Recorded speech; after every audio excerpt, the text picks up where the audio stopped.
આપણે કરેલા કાર્યોથી ખાલી ભગવાન રાજી થવા જોઈએ, બાકી આ દુનિયા તો ક્યારે કોઈની થઈ નથી ને થવાની પણ નથી. ગીતામાં લખ્યું છે કે જે કર્મને સમજે છે એને કોઈ ધર્મ સમજવાની જરૂર નથી. પાપ શરીર નથી કરતું, વિચારો કરે છે, અને ગંગા વિચારોને નહીં શરીરને ધોવે છે. માણસને બધું મળી જાય તો એને લાગે છે હવે કોઈની જરૂર નથી, પણ જ્યારે પરિસ્થિતિ બદલાય છે ત્યારે સમજાય છે કે એક સાથ આપનાર વ્યક્તિ હજારો ઓળખાણ કરતાં મોટી હોય.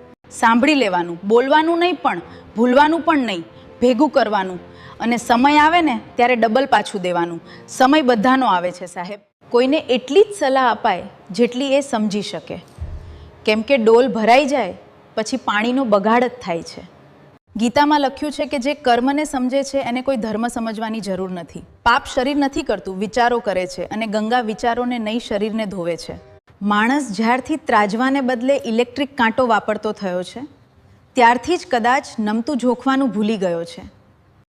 કોઈ ગમે તે બોલે, ગમે તેટલું ખરાબ કહે કે ગમે તેટલો ક્રોધ કરે, પણ તમે શાંત રહો. જેવી રીતે ગંદુ પાણી મેળે નીચે બેસી જાય. રીતે શાંત મનમાં સત્ય સ્પષ્ટ દેખાય છે. વિવાદમાં નહીં, પણ ધૈર્યમાં શક્તિ છે. પ્રતિક્રિયા આપવામાં ઉતાવળ ન કરો. દરેક વાતનો જવાબ શબ્દોથી નથી અપાતો, કેટલાક જવાબ મૌન રહીને પણ અપાય છે. યાદ રાખો, જે પોતે શાંત છે તેને દુનિયાની કોઈ પણ હલચલ હલાવી શકતી નથી. ખરેખર શાંત રહેવાની શક્તિથી સપના પૂરા થાય છે.